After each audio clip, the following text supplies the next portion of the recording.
मैं नंदलाल उपाध्याय, शिक्षक जनता सहयोग इंटर कॉलेज मई खड़गपुर आजमगढ़। आज अंग्रेजी के छात्रों को प्रेजेंट कंटीन्यूअस टेंस के विषय में बताऊंगा, जिसको समझने का प्रयास कीजिए। प्रेजेंट कंटीन्यूअस टेंस ऐसे वाक्यों में हिंदी के वाक्यों के अंत में रहा है, रही है, रहे हैं, रहे हो आदि शब्द आते हैं। तो इसके द्वारा हम यह जानते हैं कि यह प्रेजेंट कंटीन्यूअस टेंस का वाक्य है।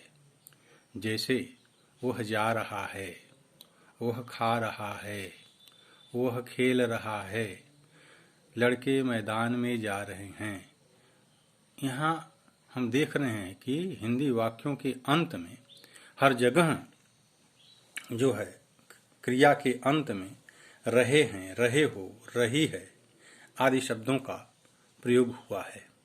यहाँ सहायक क्रिया के रूप में आई के साथ एम का प्रयोग और यू और दे के साथ आर का प्रयोग और मुख्य क्रिया में आईएनजी का प्रयोग होता है।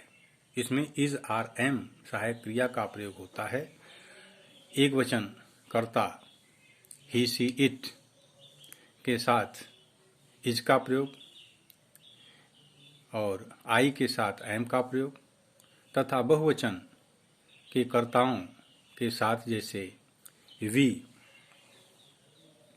यू, दे के साथ आर का प्रयोग होता है और मुख्य क्रिया के पहले रूप में आईएनजी का प्रयोग किया जाता है।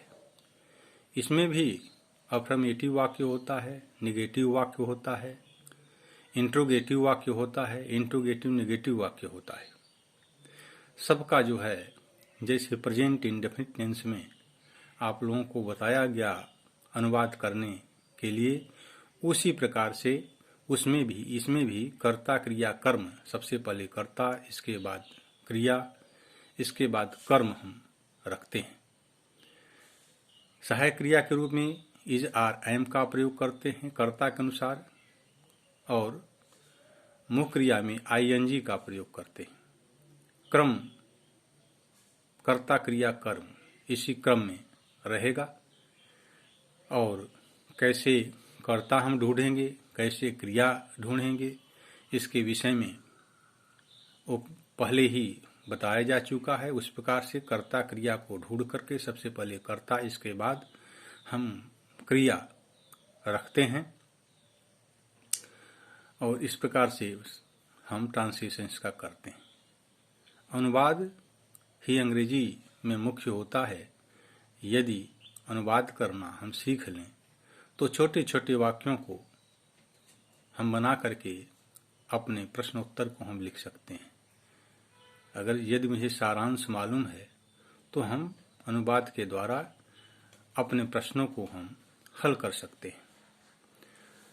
जैसे वह किताब पढ़ रहा है, यहाँ अंत में क्रिया के अंत में रहा है शब्द लिखा हुआ है। वह कर्ता एक वचन का है, तो कर्ता वह जो है एक वचन का है, तो कर्ता इसमें क्या है, ही। सहायक क्रिया इसमें क्या लगेगा, इज। क्रिया में मुख्य क्रिया में ING, reading, he is reading a book.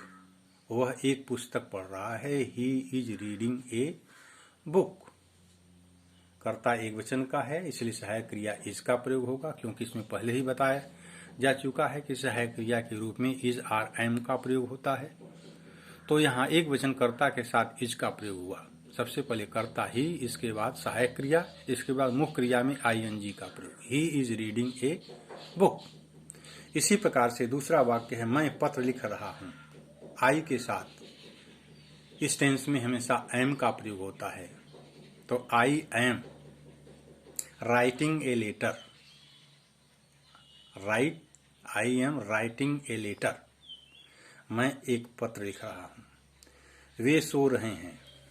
दे बहुवचन का प्रोनाउन है, इसलिए दे के साथ सहायक क्रिया के रूप में आर का प्रयोग होगा। They are sleeping, they are sleeping कर्ता क्रिया कर्म। हम आम खा रहे हैं, वी बहुवचन का प्रोनाउन माना जाता है, इसलिए वी के साथ आर का प्रयोग होगा। We are eating mangoes, we are eating mangoes, हम लोग आम खा रहे हैं। तुम चाय पी रहे हो, यू करता है, इसलिए यू के साथ आर का प्रयोग होगा। You are taking tree, you are taking tree. इस प्रकार से हम देखते हैं कि एक वचनकर्ता के साथ इज का प्रयोग और बहुवचनकर्ता के साथ आर का प्रयोग होता है और मुख्य क्रिया में आईएनजी का प्रयोग होता है। कर्ता क्रिया कर्म का हम ध्यान रखते हुए अपने ट्रांसलेशन को करेंगे। फिर दूसरा आता है नेगेटिव सेंटेंस, नकारात्मक वाक्य। नकारात्मक वाक्यों में इज आर एम के बाद हम नॉट लगा देते हैं। ट्रांसलेशन जैसे हम अफर्मेटिव वाक्य का करते हैं वैसे ही हम इसका भी ट्रांसलेशन करते हैं। बस अगर नकारात्मक वाक्य है तो इज आर एम जो सहायक क्रिया है इसके तुरंत बाद हम नॉट लगा देते हैं। सहायक क्रिया और मुख्य क्रिया के बीच में हम नॉट शब्द का प्रयोग कर देते हैं। जैसे वह किताब नहीं पढ़ रहा है, वह किताब नहीं पढ़ रहा है। He is not reading a book, he is not reading a book. वे पत्र नहीं लिख रहे, मैं पत्र नहीं लिख रहा हूं।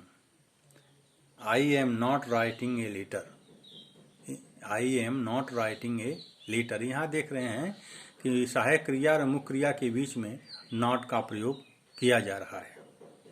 वे नहीं सो रहे हैं, they are not sleeping, they are not sleeping. तो यह सिंपल सा है, हम सहायक क्रिया और मुख्य क्रिया के बीच में नॉट शब्द का प्रयोग नॉट हम लिख देते हैं। तुम चाय नहीं पी रहे हो, you are not taking tea. इस प्रकार से अब हम इंट्रोगेटिव वाक्यों पर चलते हैं। प्रश्नवाचक वाक्य, इसमें दो प्रश्नवाचक वाक्य दो प्रकार के होते हैं। एक तो वाक्य के प्रारंभ में प्रश्नसूचक शब्द आता है, दूसरा है वाक्य के बीच में प्रश्नसूचक शब्द आता है। जब प्रश्नसूचक शब्द वाक्य के प्रारंभ में आए तो हम उसकी सहायक क्रिया को कर्ता से पहले लिख देते हैं। सर्वप्रथम हम सहायक क्रिया को लिखते हैं, इसके बाद कर्ता लिखते हैं, फिर मुख्य क्रिया लिखते हैं, इसके बाद अन्य चीजें। यदि वाक्य के बीच में प्रश्नसूचक शब्द आ गया है तो पहले हम प्रश्नसूचक शब्द की अंग्रेजी लिखेंगे, इसके बाद सहायक क्रिया लिखेंगे, इसके बाद कर्ता लिखेंगे, तब अन्य चीजें लिखेंगे। यदि इंट्रोगेटिव नेगेटिव शब्द है तो हम सबसे पहले प्रश्नसूचक शब्द अगर बीच में आया है तो इसके बाद कर्ता लिखेंगे, फिर नॉट लिखेंगे, इसके बाद मुख्य क्रिया लिखेंगे। इसी क्रम से हर टेंसों में चलता रहेगा। जैसे क्या वह किताब पढ़ रहा है, is he reading a book, is he reading a book. यहाँ इज क्या वाक्य के प्रारंभ में आ गया है, इसलिए हम सहायक क्रिया को कर्ता से पहले लिख दे इज। ही कर्ता एक वचन का है, इसलिए हम इज लिखे हैं। क्योंकि कर्ता एक वचन का होगा तो इज, कर्ता बहुवचन का होगा तो आर, कर्ता आई है तो एम का प्रयोग होता है और मुख्य क्रिया में आईएनजी लगता है।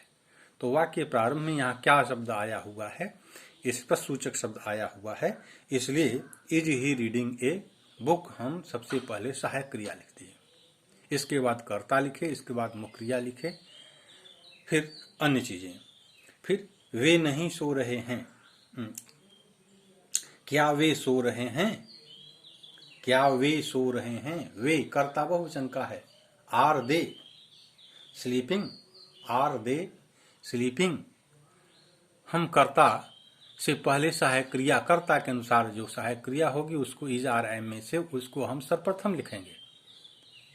इसके बाद कर्ता लिखेंगे, फिर मुख्य क्रिया में आईएनजी लगाते हुए लास्ट में प्रश्नसूचक चिन्ह लगा देंगे। प्रश्नसूचक चिन्ह लगाना अति आवश्यक है। यदि आप प्रश्नसूचक चिन्ह नहीं लगाते हैं तो आपका अनुवाद गलत हो जाए, सही होते हुए भी गलत समझा जाएगा।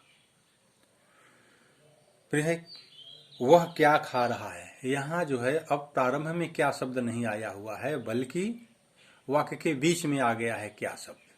तो हम क्या की अंग्रेजी व्हाट लिखेंगे, व्हाट के बाद सहायक क्रिया लिखेंगे, व्हाट इज, इसके बाद कर्ता लिखेंगे, इसके बाद मुख्य क्रिया में आईएनजी लगाएंगे।